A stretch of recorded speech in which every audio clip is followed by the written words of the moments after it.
वाणी चल रही थी 20-60-68 का प्रातः क्लास।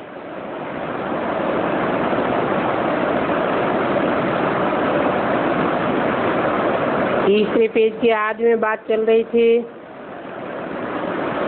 भक्ति मार्ग में कथाएं तो हमने बहुत सुनी है, परंतु वो कथाएं सुनते सुनते नीचे गिरते चले आए। अभी तो हम सच्ची सच्ची कथा सुनते हैं, जो सुनकर के बहुत खुश होना चाहिए कि ये अमर कथा सुन करके हम अमर लोक में जाएंगे। इस मृत्यु लोक का तो अभी अंत है।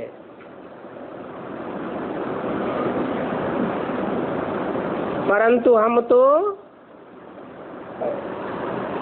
अंतमते सुगते का खुशी का खजाना भर करके जा रहे हैं।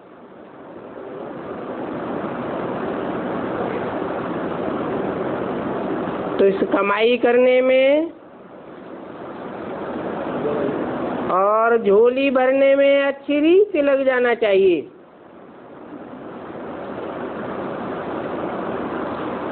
टाइम वेस्ट नहीं करना चाहिए।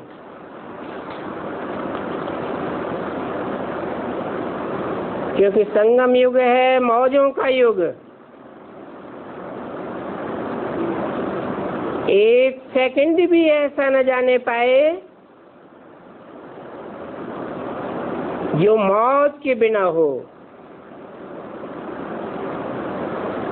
जितना जितना औरों की सेवा करेंगे, खुशी का खजाना भरता जाएगा। बस अब तो हमें औरों की सर्विस करनी है। खुद के लिए तो समझना है कि जो पाना था सो पा लिया। हमारी आत्मा तो भरपूर हो गई। बाप सिखलाते हैं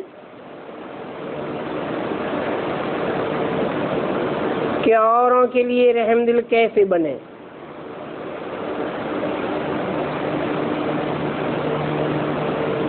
अंधों की लाठी बनना है ना।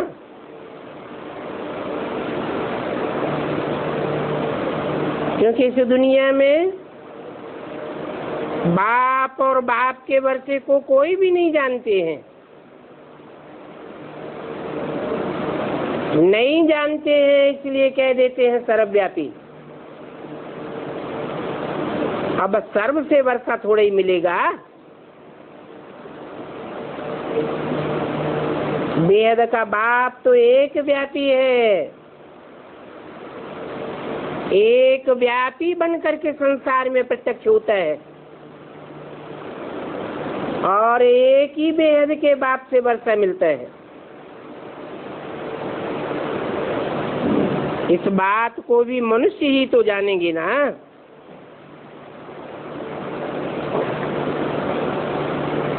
जानवर थोड़ा ही मनन चिंतन मंथन करेंगे।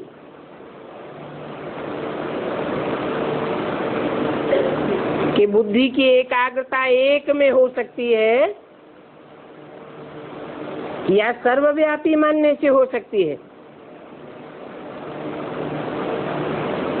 इसलिए ही बाबा ने प्रश्नावली बनाई थी।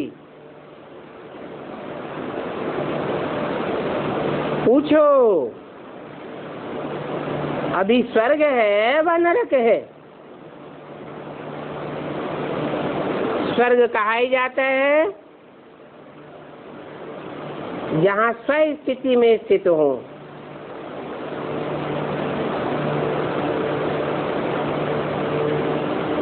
बनाने वाला है बाप, जो सदा शिव कहा जाता है। सदैव ही स्व स्थिति में स्थित रहने वाला है। कभी भी प्रकृति के 5 तत्वों के बस में नहीं आता। कभी भी कोई से प्रभावित नहीं होता।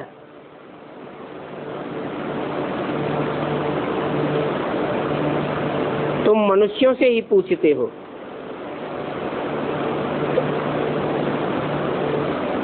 परंतु आज के मनुष्य कुछ भी समझते नहीं हैं।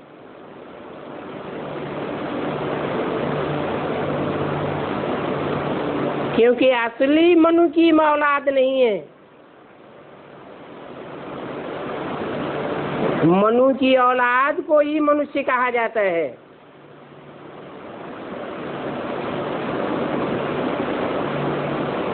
सिर्फ कह देते हैं हम तो मनुष्य हैं, वास्तव में है तो जानवर से भी बदतर।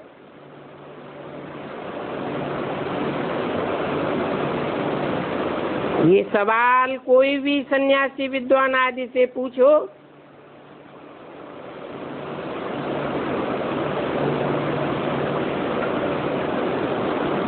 परंतु तुम अभी पूछ नहीं सकते हो।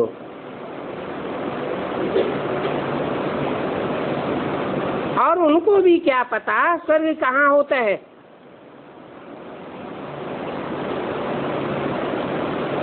और नरक कहाँ होता है। वो तो समझते हैं कि स्वर्ग ऊपर में है।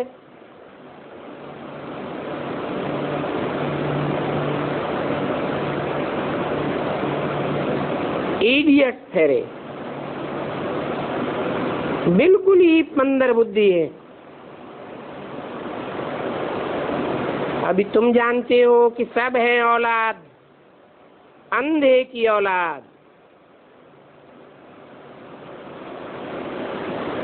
बिल्कुल ही धृतराष्ट्र हैं,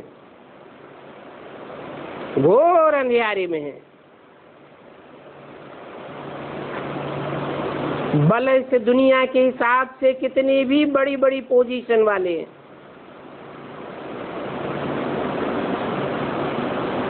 कमांडर इन चीफ एरोप्लेन के हैं, अथवा लड़ाई के कमांडर हैं, परंतु ये सब तुम्हारे आगे तो कुछ भी नहीं।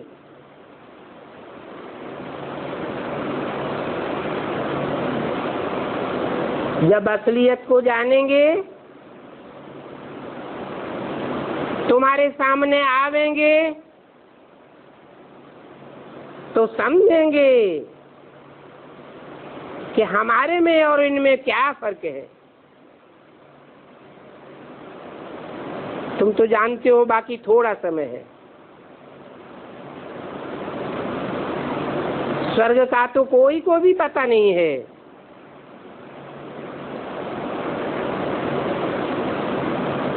तुम्हारी बुद्धि में भी है कि इस समय तो सभी तरफ मौत ही मौत बरपा होना है। अभी भी सब तरफ कितनी मारामारी चल रही है। खौफनाक खतरनाक मारामारी होने वाली है।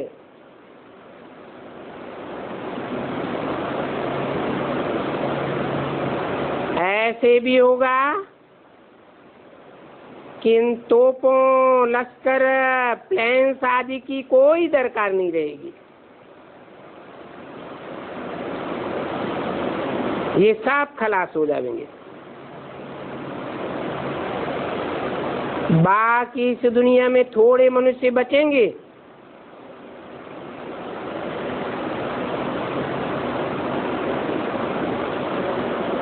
ये एरोप्लेन आदि भी बचेंगे, परंतु एक्सीडेंट प्रूफ होंगे।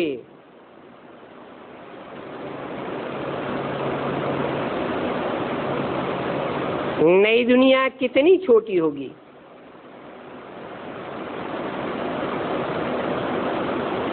इतने सब बड़े बड़े धर्मखंड नहीं रहेंगे, सिर्फ भारत ही रहेगा।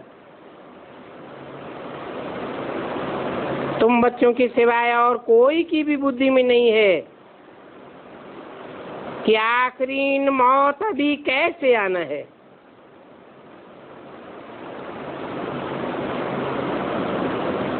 तुम तो जानते हो कि मौत सामने खड़ा है। वो भी कहते हैं कि हम यहाँ पर बैठे बैठे बम छोड़ेंगे, और वो जहां भी गिरेगा सब खत्म हो जाएगा।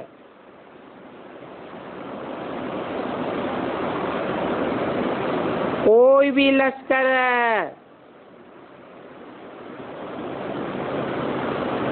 जरूरत ही नहीं रहेगी।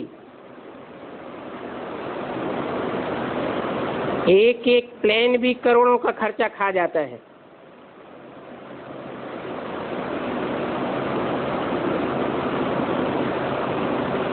उन सब के पास कितना सोना रहता है। उनका वो सारा सोना समंदर में चला जाएगा।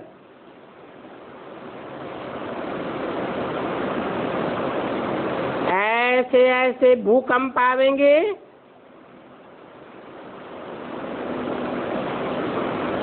कुछ भी बचेगा नहीं। ये सारा रावण राज्य एक आइलैंड है जिसमें अनगिनत मनुष्य हैं। तुम बच्चे तो समझते हो कि हम अपना राज्य स्थापन कर रहे हैं।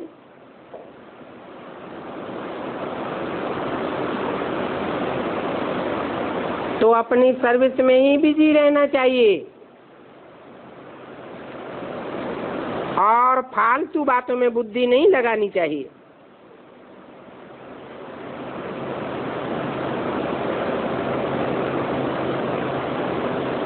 कहीं पर भी बाढ़ आदि आ जाती है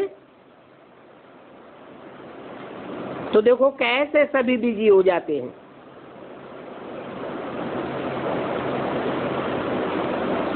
कोई खाना खिलाते हैं, कोई पानी पिलाते हैं,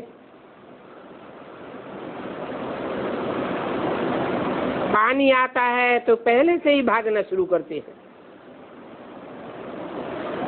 तो अभी तुम विचार करो कि कैसे ये सब खत्म हो जाएगा, फिर क्या होगा।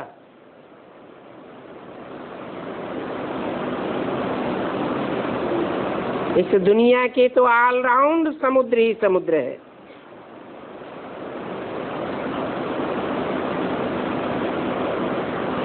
समंदर उछाल खावेगा तो चारों ओर जलमयी हो जाएगा। पानी ही पानी दिखाई देगा।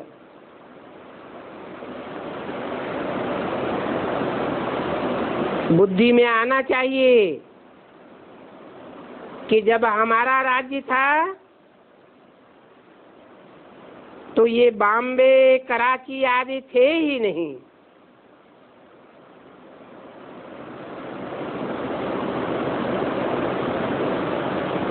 ये तो समंदर को सुखा करके तैयार किए गए हैं।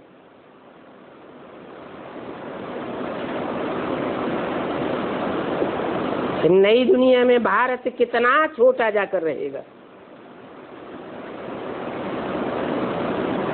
बहुत थोड़े से होंगे जो रहेंगे, सो भी मीठे पानी पर होंगे।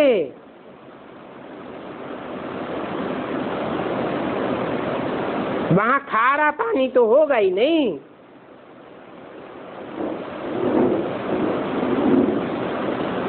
कुएं आदि की वहां दरकार भी नहीं रहती है। जो खुदाई करके कुआं निकालना पड़े। वहां का पानी भी बहुत स्वच्छ होता है। नदियों आदि में भी कोई गंध नहीं होता है।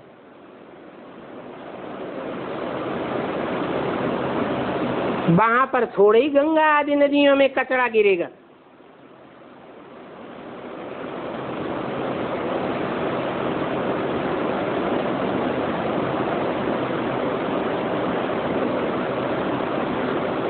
नदियां जड़ भी हैं और नदियां चैतन्य भी हैं। पहले परिवर्तन किस में आवेगा? है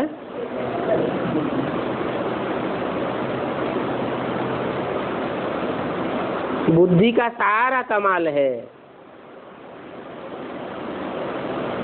बुद्धि ही पहले परिवर्तित होती है।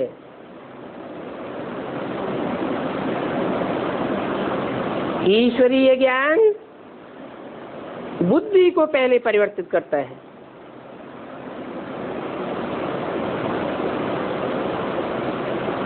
मन बुद्धि चैतन्य है जिसको आत्मा कहा जाता है।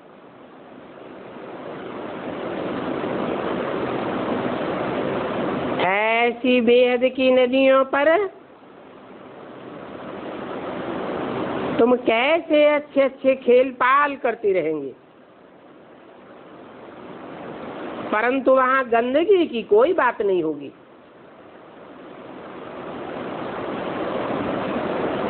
उसका तो नाम ही है स्वर्ग।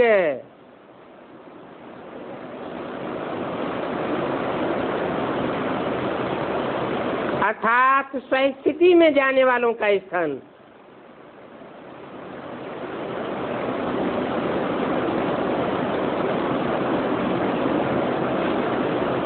पर प्रकृति कोई बंधन नहीं डालेगी। स्वर्ग का नाम सुनकर के ही दिल होती है कि जल्दी जल्दी पढ़ करके जावे और हम अपना बाप से पूरा वर्षा लेवे, पढ़ करके फिर औरों को भी पढ़ावे, सबको पैगाम देवे। ये भी जानते हो कल पहले जिन्होंने वर्षा लिया होगा वो ही वर्षा लेंगे।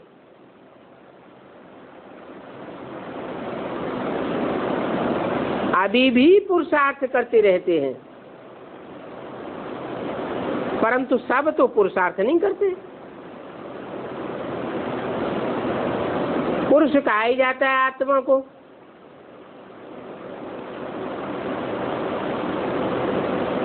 आत्मा के उत्थान के लिए सब तो प्रयत्न करने में नहीं लग जाते।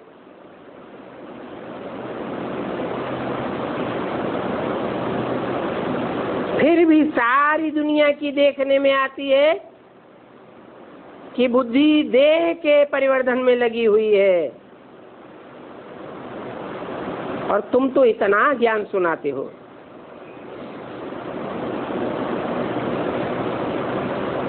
एक जन्म की परवरिश में लगे रहते हैं, तुम्हारे समझाने पर भी नहीं समझते कि आत्मा का कनेक्शन अनेक जन्मों से है। क्यों नहीं आत्माओं के बाप को पहचानते हैं?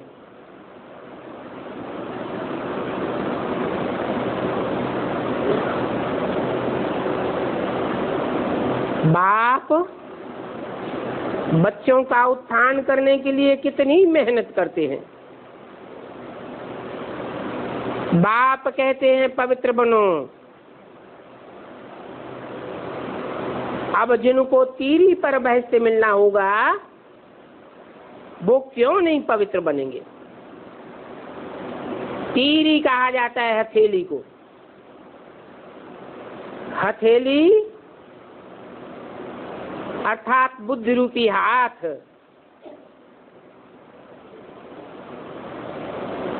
बुद्धि रूपी हाथ में बाप आकर के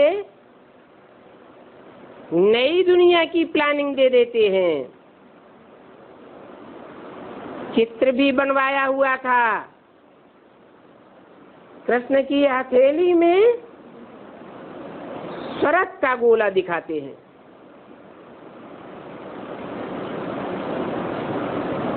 अभी वो चित्र बनाना बंद कर दिया है।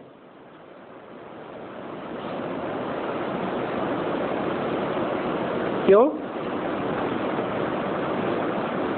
है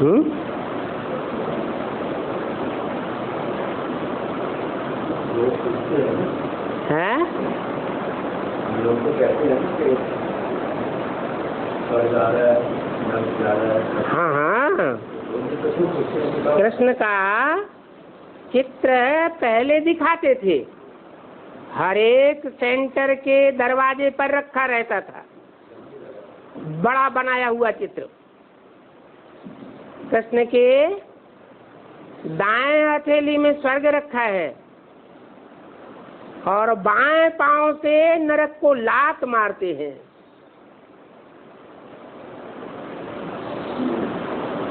परंतु जड़ चित्र बनाने वालों ने तो समझा नहीं। तुम्हारी बुद्धि में तो चैतन्य बात आ गई है, नई दुनिया की सारी प्लानिंग का चित्र तुम्हारी बुद्धि में आ चुका है। जिनकी बुद्धि में नई दुनिया की बात बैठ जाती है वो पुरानी दुनिया को लात मारते हैं। उनकी बुद्धि बार बार पुरानी दुनिया की ओर आकर्षित नहीं होगी।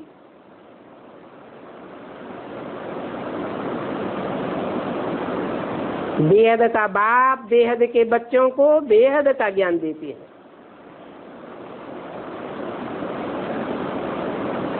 तुम ब्राह्मणों की भी बेहद की दुनिया है। इस बेहद की दुनिया में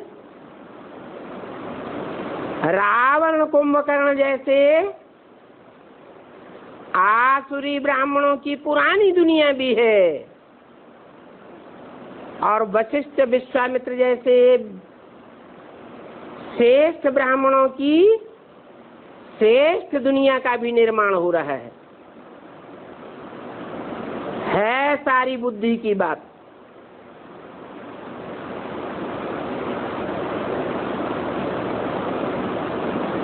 बाहर की दुनिया वाले जो 500-700 करोड़ मनुष्य आत्माएं हैं, वो तो प्रैक्टिकल में बाप के बच्चे बनते ही नहीं हैं। उनको तो बाप पढ़ाते भी नहीं है। तुम थोड़े से मुट्ठी भर ब्राह्मण हो। जिन ब्राह्मणों की यादगार में भक्ति मार्ग में 9 कुरियां गाई हुई हैं,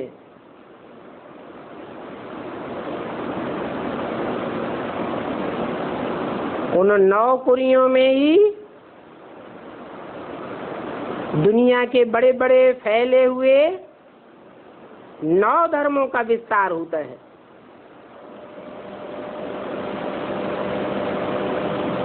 श्रेष्ठ से श्रेष्ठ कुरी तुम्हारी है।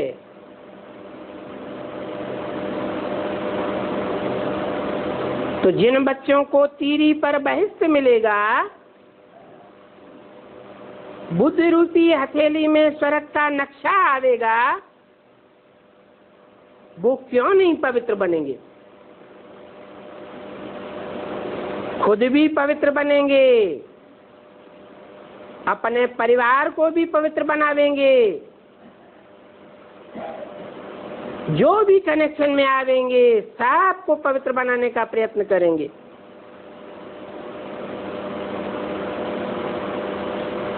कोई पुरुषार्थ करेंगे, कोई नहीं करेंगे। पैगाम तो सबको देंगे। जिनको जिनको पैगाम मिलता जाएगा वो प्रजा तो जरूर बन जाएंगे।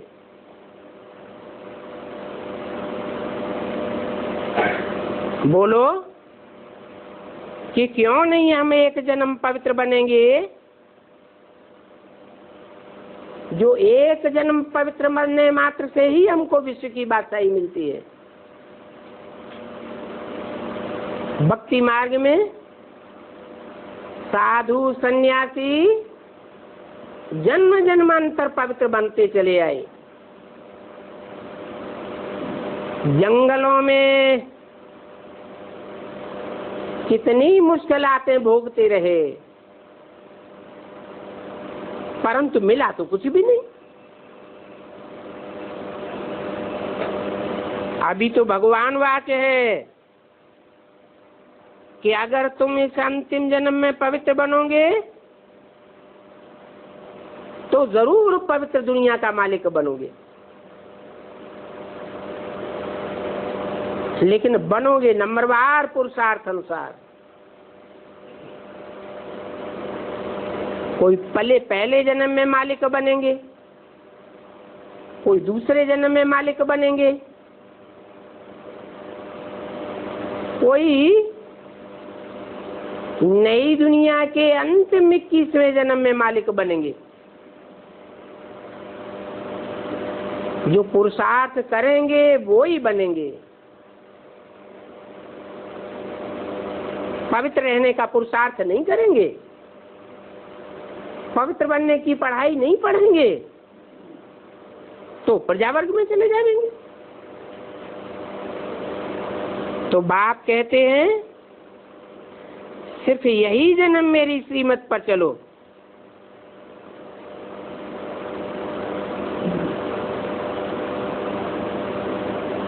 बाकी तो 84 जन्म हैं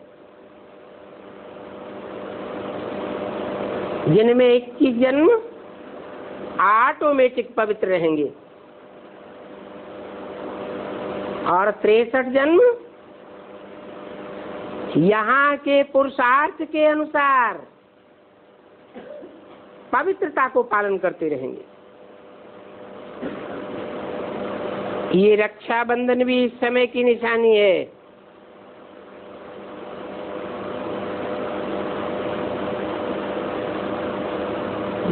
पहले घर घर में ब्राह्मण जाकर के रक्षा के बंधन में बांधता था।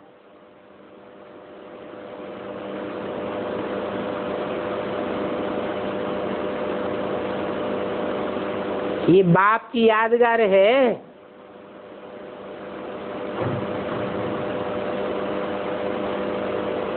तो जब बाप स्वयं हमको रक्षा बांधने आया हुआ है, रक्षा के सूत्र में बांधते हैं,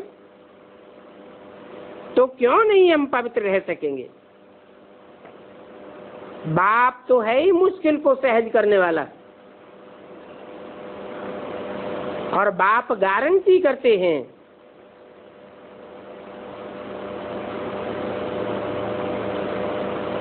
कि बाप ने ही स्वर्ग का वर्षा दिया था।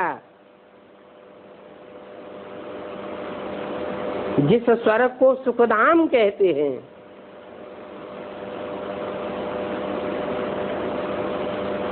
ये सुख का वर्षा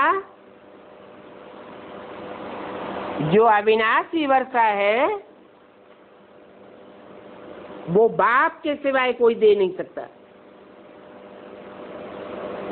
वहां आयु भी बड़ी होती है, अपार सुख होते हैं। अभी तो अपार दुखी ही दुख हैं। ये है ही दुखधाम।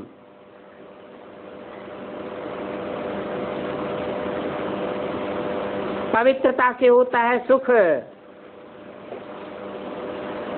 बुद्धि पवित्र बनती है। अपवित्रता से होता है दुख, बुद्धि ही गंदी बन जाती है। तो वो है सुखधाम, ये है दुखधाम।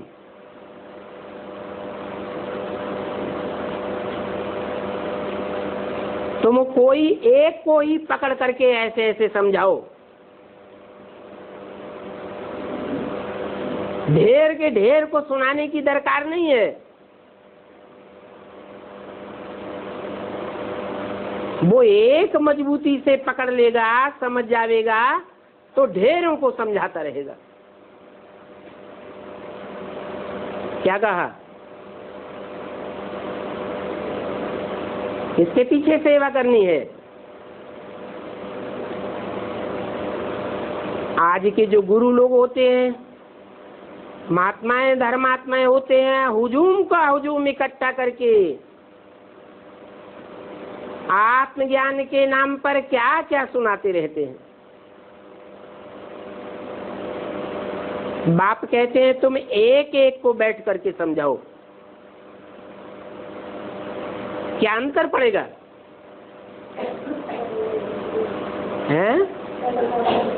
एक एक को सुनावेंगे तो अंतर ये पड़ेगा कि उस एक को पवित्र दृष्टि का वाइब्रेशन मिलेगा, एक की दृष्टि का वाइब्रेशन मिलेगा।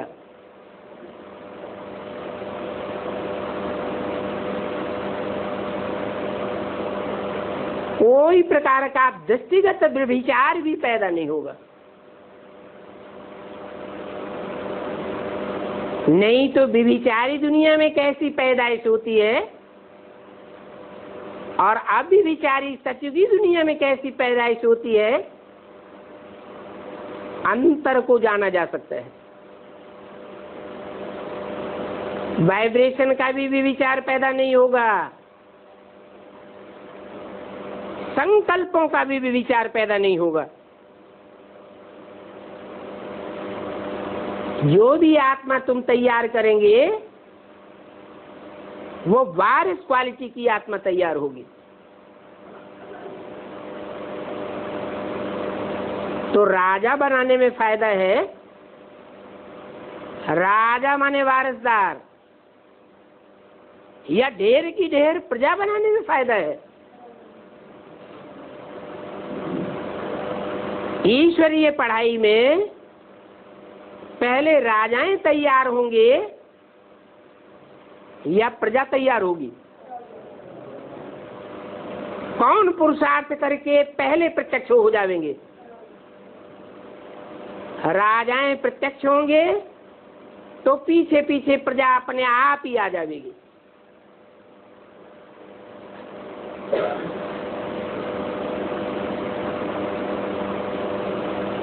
तो तुम एक को ही पकड़ करके ऐसे ऐसे समझावेंगे तो बाकी सब सुनते रहेंगे।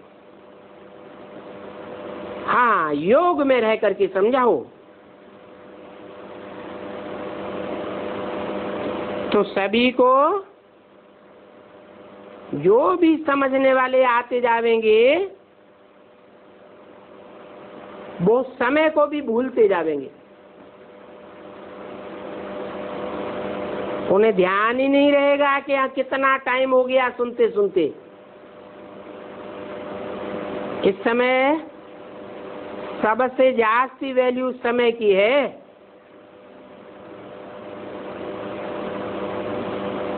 तन की ताकत देंगे, धन की ताकत देंगे, लेकिन समय कोई नहीं देना चाहता है।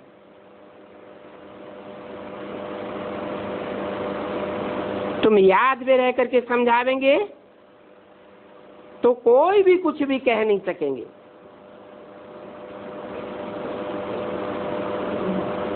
पंद्रह 20 मिनट के बदले तुम उनको घंटों समझाते रहेंगे, वो घंटों बैठ करके सुनते रहेंगे, परंतु वो ताकत चाहिए सुनाने वाले में, देह अभिमान नहीं होना चाहिए।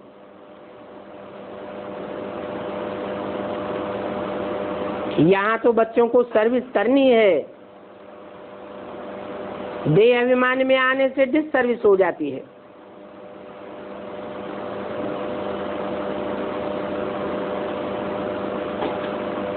फिर ये भी कहते हैं कि राजा बनना है तो भी देखा जाएगा कि प्रजा कहाँ तक बनाई है। तुम 100 को सुनावेंगे तो उनमें से एक निकलेगा अच्छी तरह से समझने वाला, बाकी 99 क्या बन गए? प्रजा बन जाती है।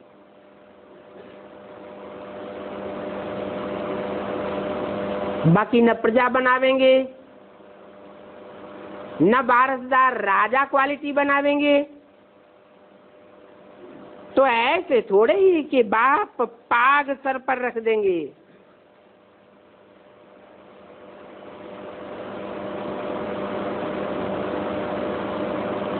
बाप तो डबल सिर ताज बनाते हैं,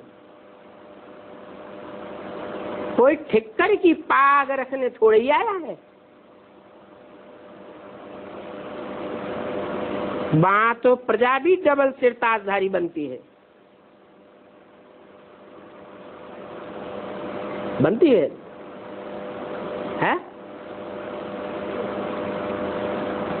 प्रजा डबल सिर ताजधारी बनती है? नहीं। नई दुनिया में जो प्रजा क्वालिटी है वो पवित्रता का ताज तो सबके ऊपर होता है, परंतु रतन जड़ित ताज सिर्फ राजाओं महाराजाओं को ही होता है। तो वारिस क्वालिटी बनावेंगे तो वहां वो यहाँ भी बहुत ढेर सारी ईश्वरीय जिम्मेवारियों को उठावेंगे। बाप तो बच्चों को बहुत ही थमाते हैं, परंतु बच्चे जब करें तब ना। अच्छा, ओम शांति।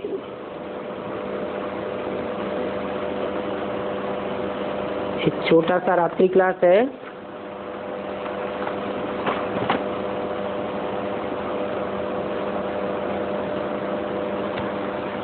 बच्चों को नशा चढ़ा हुआ है,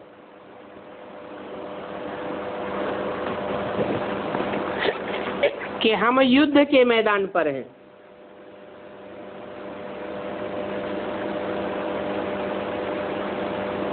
क्योंकि ज्ञान के हथियार आदि तो हमारे पास है ही। ज्ञान खड्ग आदि है ना, ज्ञान के हथियार अर्थात पॉइंट्स, और ये पॉइंट्स बुद्धि में धारण करने की बातें हैं। वो हथियार भी हाथ में धारण किए जाते हैं। ये भी तुम्हारे बुद्धि रूपी हाथों में धारण करने की बात है। ये भी समझते होंगे कि हमारी स्थापना ड्रामा प्लान अनुसार हो रही है। देवी देवता धर्म का सैंपलिंग कहीं न कहीं लगता ही रहता है।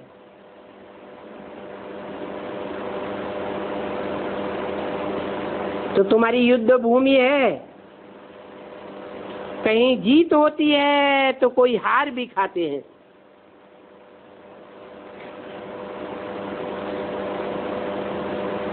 तुम जानते हो कितने आते हैं, फिर उन आने वालों को माया पकड़ लेती है। जब माया पकड़ लेती है तो उसकी निशानी क्या देखने में आती है?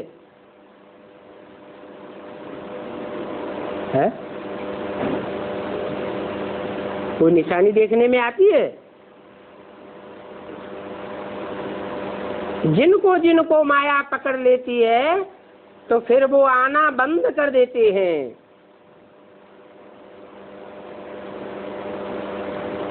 परंतु फिर भी बच्चों को उदास होने की दरकार नहीं है कि हमने इनके पीछे इतनी मेहनत की फिर भी आना बंद कर दिया।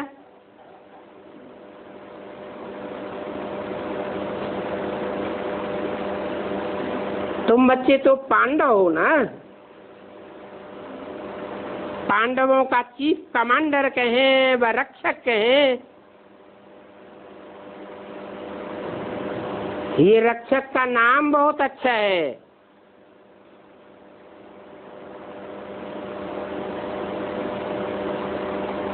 बच्चों को रावण से बचाते रहते हैं।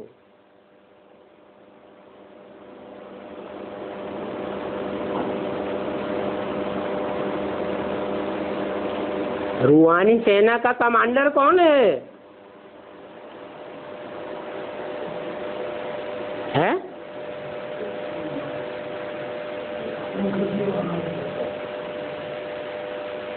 रूहानी सेना का कमांडर शंकर को बताया है। नाम बहुत अच्छा क्यों कहा?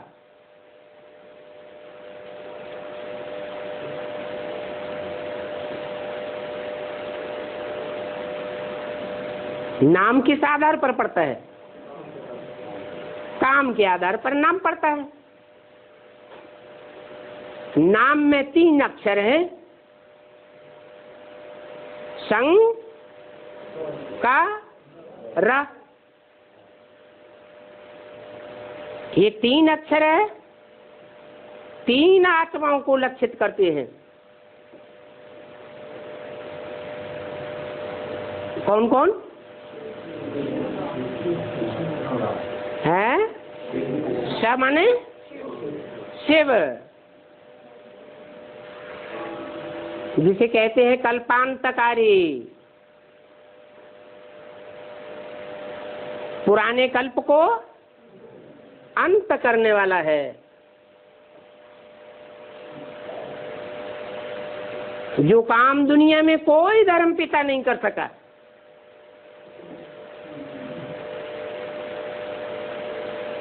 पुरानेपन को खत्म करने का, पुरानी परंपराओं को खत्म करने का, पुराने धर्मों को खत्म करने का, पुराना अर्थात तमो प्रधान। तो पहला नाम दिया, उसका पहला अक्षर है संग, दूसरा अक्षर है का माने कृष्ण भी और का माने ब्रह्मा भी होता है। और तीसरा अक्षर है रा, रा माने राम। 33 करोड़ देवताओं में 3 ही श्रेष्ठ माने जाते हैं।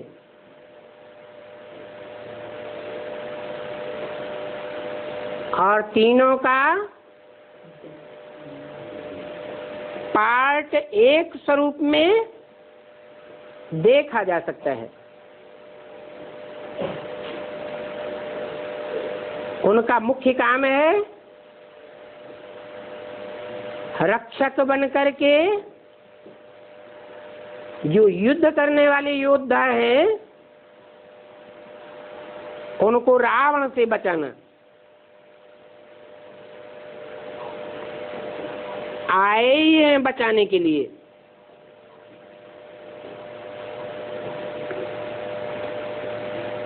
और बच करके ही बच्चों को चलना है।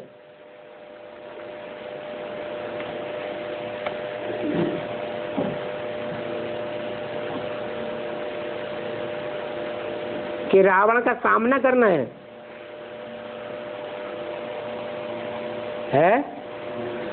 रावण का सामना करना है या बच करके निकल जाना है? बच करके निकल जाना अच्छा है। सामना करने से खून बह जाता है।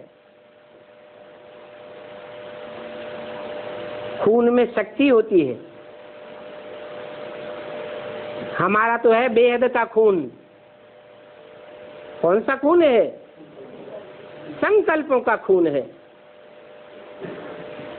बच करके निकल जाएंगे तो संकल्पों का खून बचा रहेगा। बाकी ये तो जरूर है कि हार जीत तो चलती रहती है।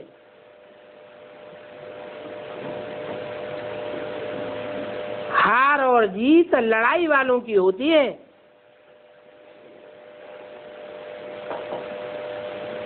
यहाँ तुम्हारी माया की लड़ाई है और ये गुप्त लड़ाई है, इसको कोई भी नहीं जानते हैं। तुम तो जानने वाले बहुत थोड़े हो, और रावण की संप्रदाय तो बहुत बड़ी है।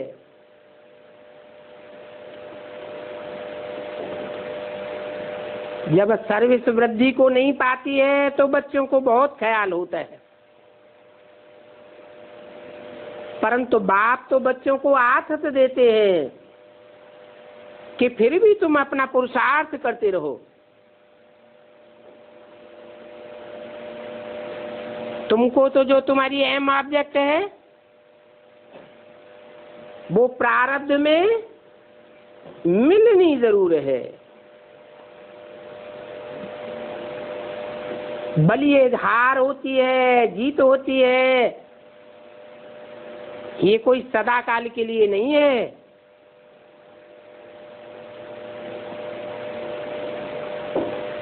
तुम जानते हो कि दुनिया दिन प्रतिदिन तमो प्रधान होती जाएगी या सतो प्रधान होगी। ये 500-700 करोड़ की दुनिया तो दिन प्रतिदिन तमो प्रधान होती जाएगी।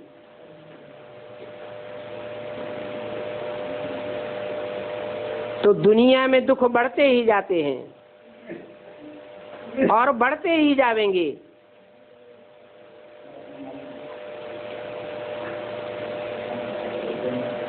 उस तरफ होंगे अथाह दुख और दूसरी तरफ जहां तुम थोड़े से मुट्ठी भर ब्राह्मण होंगे वहां दुखों का नाम निशान भी नहीं रहेगा।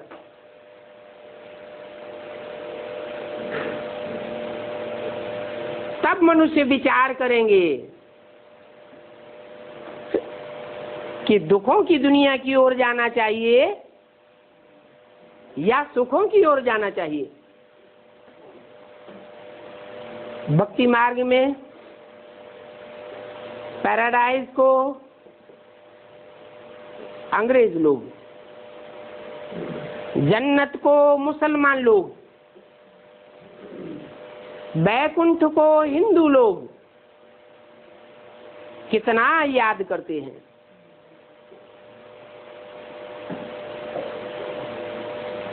कभी तो ये फाउंडेशन पड़ा है।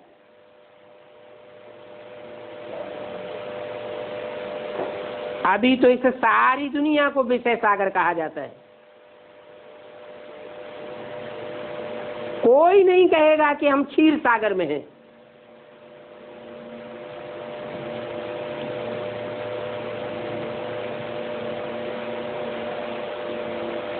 फिर होगा क्षीर सागर, वहां पर कितना सुख होगा। अभी तुम बच्चे तो समझ गए हो, परंतु समझ करके फिर सो नहीं जाना है। अच्छी रीति समझना है और फिर दूसरों को अच्छी रीति समझाना है। क्या समझाना है कि शिव बाबा ब्रह्मा द्वारा सुख की दुनिया की स्थापना कर रहे हैं।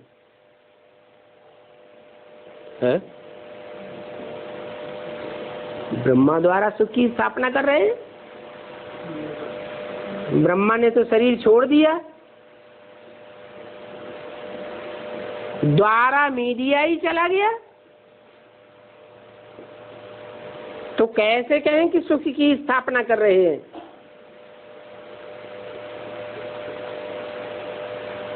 हैं? समझाना पड़े कि भक्ति मार्ग में, यादगार में ब्रह्मा का कोई एक मुख नहीं है, कितने मुख दिखाए गए हैं। चतुरानन पंचानन भी कहा जाता है।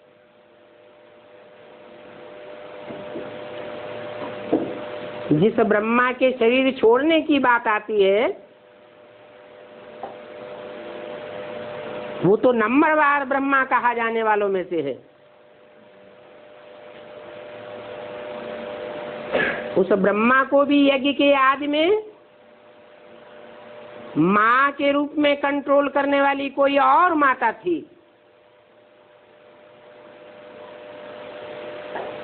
जो मम्मा बाबा को भी डायरेक्शन देती थी, ड्रिल कराती थी, टीचर बन करके बैठती थी। ये भी बोला है कि उनमें बाबा प्रवेश करते थे।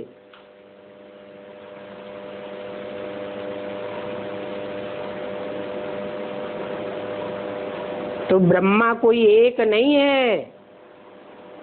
जब कहा ही जाता है ब्रह्मा सो विष्णु, तो विष्णु कोई एक पार्टधारी है क्या? एक आत्मा है जिसे विष्णु कहा जाता है। ये तो कॉम्बिनेशन है।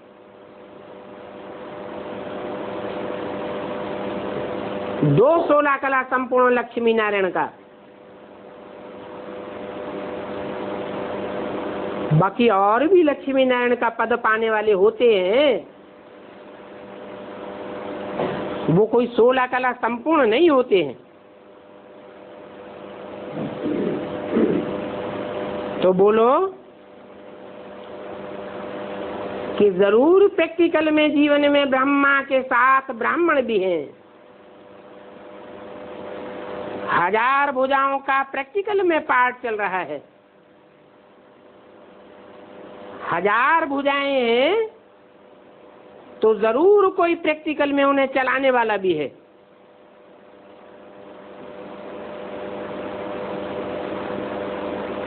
ब्रह्मा का नाम सुना तो है ना।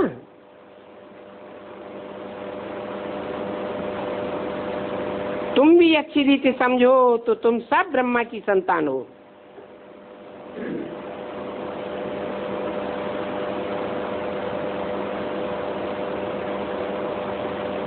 ब्रह्मा साकार में तो ब्रह्मा की साकार संतानें भी साकार में। शिव बाबा की आत्माओं का सिजरा तो सूक्ष्म है।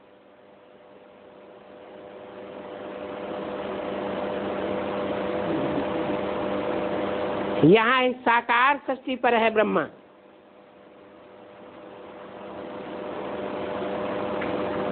तो उनको तो सभी जानते हैं। ये भी जानते हैं कि ब्रह्मा के बिना दुनिया पैदा नहीं हो सकती।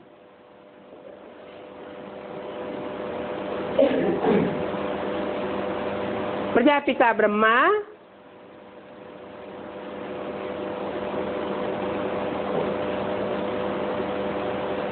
वो है बाप, आत्माओं का पिता भी है। ये फिर है शरीरों का पिता। प्रजापिता ब्रह्मा के अडॉप्टेड चिल्ड्रंस होते हैं। सारी मनुष्य सृष्टि का बाप तो है ही प्रजापिता ब्रह्मा।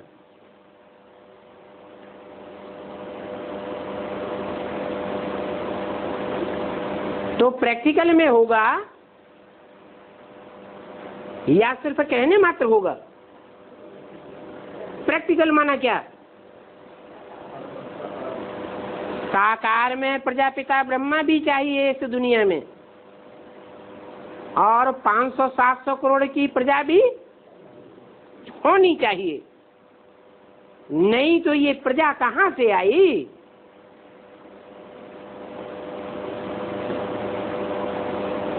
आत्माएं तो सभी वहां रहती हैं परम धाम में। मनुष्यों की आत्माएं भी रहती हैं, जानवर पशु पक्षी कीड़े मकोड़ों की आत्माएं भी रहती हैं, तो सभी आत्माएं यहाँ आकर के उपस्थित होती हैं। पहले पहले सिजरा है मनुष्य आत्माओं का।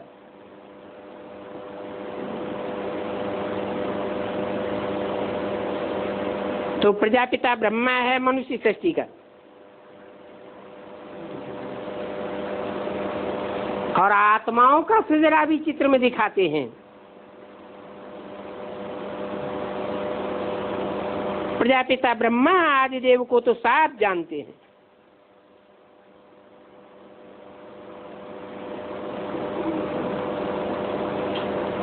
तो अब इनका सिजरा भी कैसे दिखावेंगे?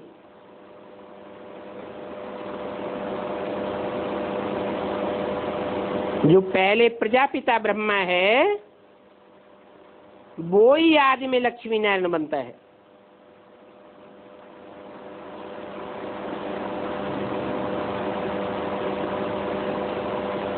कि दूसरे नंबर का जिसको प्रजापिता का टाइटल मिलता है वो पहला पहला लक्ष्मी नारायण बनता है? नहीं, जो पहले पहले प्रजापिता है वो पहला पहला लक्ष्मी नारायण बनता है। जैसे ब्रह्मा से विष्णु दिखाते हैं तो देवताओं का भी सिजरा है ना।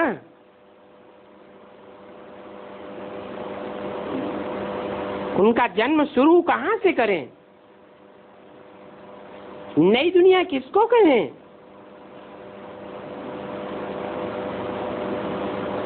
ये है गुप्त और वो है प्रत्यक्ष। विष्णुपुरी तो वास्तविक नाम है।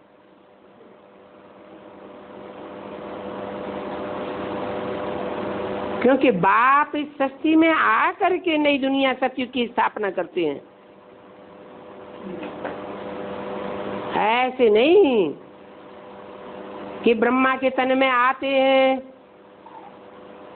ज्ञान सुनाते हैं, फिर ब्रह्मा का शरीर छूट जाता है, बाप चले जाते हैं और सतयुग की स्थापना ब्राह्मण करते हैं। नहीं, हाँ ये कहेंगे कि ब्रह्मा और विष्णु में एक जन्म का फर्क है। कैसे?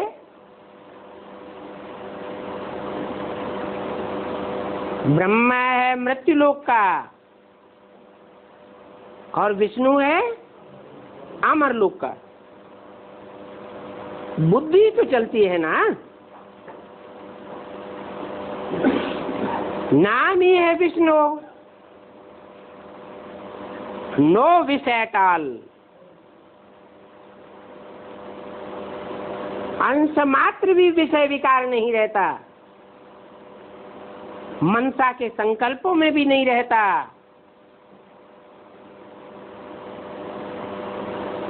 वाइब्रेशन में भी नहीं रहता, दृष्टि में भी नहीं और कर्मेंद्रियों में भी नहीं।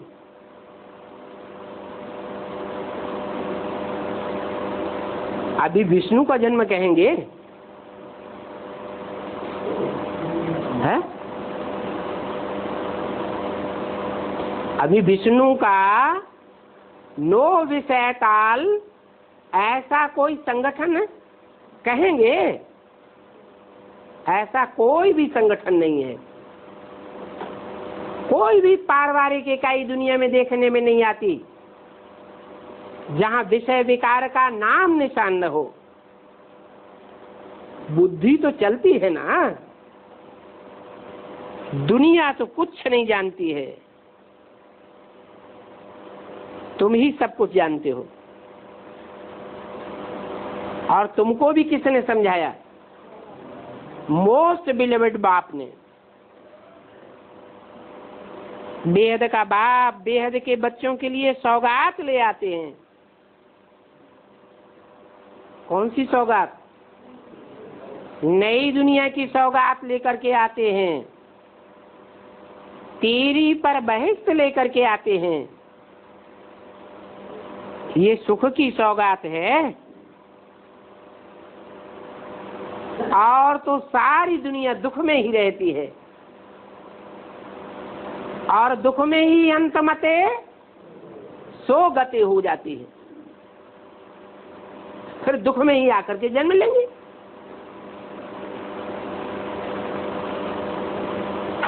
बाकी हाँ, ये कहेंगे कि सबको शांति और सुखरूपी धन तो चाहिए, धन के बिना किसी को सुख नहीं मिल सकता। कौन से धन की बात है? स्थूल धन तो आज दुनिया में बहुतों के पास है। दुनिया का सबसे बड़ा धनवान बिल गेट्स, वो दुखी होता है या नहीं होता है? वो भी दुखी होता है। उसका परिवार दुखी होता है या नहीं होता है? जरूर दुखी होता है। तो जरूर कहेंगे ज्ञान धन की बात है, ये ईश्वरीय ज्ञान धन है। जिस ईश्वरीय ज्ञान धन के बगैर दुनिया की कोई भी आत्मा को सुख नहीं मिल सकता। 500-700 करोड़ की जो भी मनुष्य आत्माएं हैं, सबको पहले जन्म में सुख जरूर मिलता है। उस सुख का फाउंडेशन कहाँ पड़ता है? इस समय जबकि बाप आकर के नई दुनिया की स्थापना करते हैं।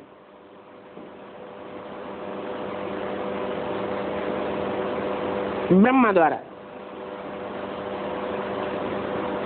ब्रह्मा कहा ही जाता है मन को। मन से ही मनुष्य बनता है।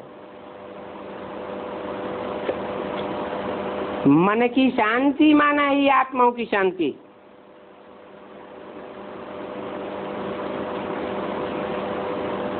वेदों में भी लिखा है मनरेव आत्मा। बाप भी बताते हैं मन बुद्धि को ही आत्मा कहा जाता है।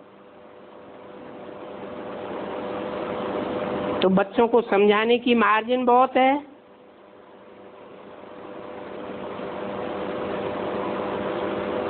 पत्थर फेंकते रहो जो कि पूछें कि ये क्यों बनाया है, ये सब क्या है। तुम समझाने के लिए कितनी मेहनत करते रहते हो। ऐसा कोई भी साधु संत महात्मा नहीं है कि नई और पुरानी दुनिया कैसे होती है ये बैठ समझावे। कोई की बुद्धि में ही नहीं है। तुम तो समझा सकते हो। इसलिए बाबा रैगजीन पर चित्र बनवाए रहे हैं। उन चित्रों को फोल्ड करके बाहर में ले जाना भी सहज होगा।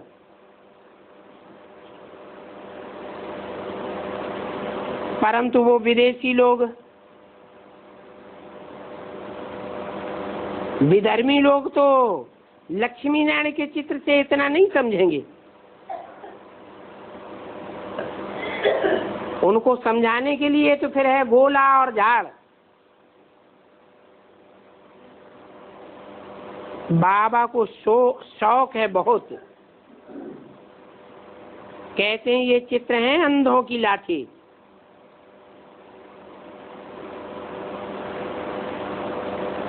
बच्चे जब होशियार हो जावे, देवान निकल जावे,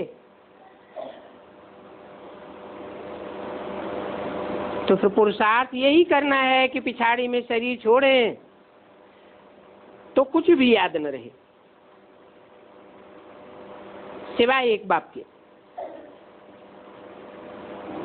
अगर बच्चों आदि में मोह रहेगा तो जरूर याद आवेंगे, और कुछ भी याद नहीं होगा तो जरूर ऊंच पद पा सकते हो। बाकी तो प्रजा ढेर बनेगी।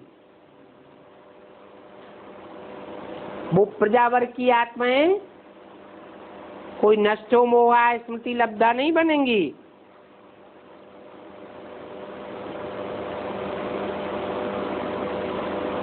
आगे चल के कोई भी रहेंगे ही नहीं जो कि तुम्हारे म्यूजियम व प्रदर्शनी में आवेंगे।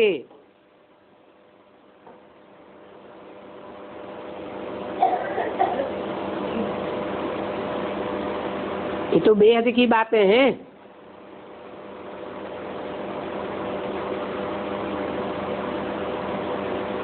जड़त्व सूक्ष्म में बदल जाता है और सूक्ष्म जड़त्व में आ जाता है।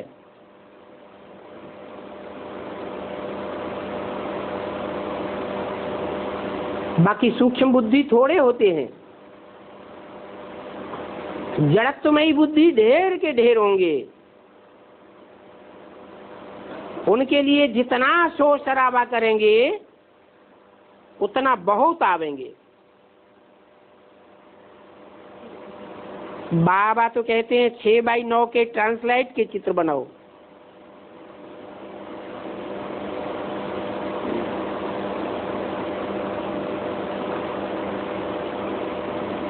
वही चित्र मूर्ति घर में, वही चित्र मंदिर में, परंतु मंदिर का कितना भभका हो जाता है। तो बैज तो हमेशा लगा हुआ ही हो। इस बैज पर बैठ करके समझाओ।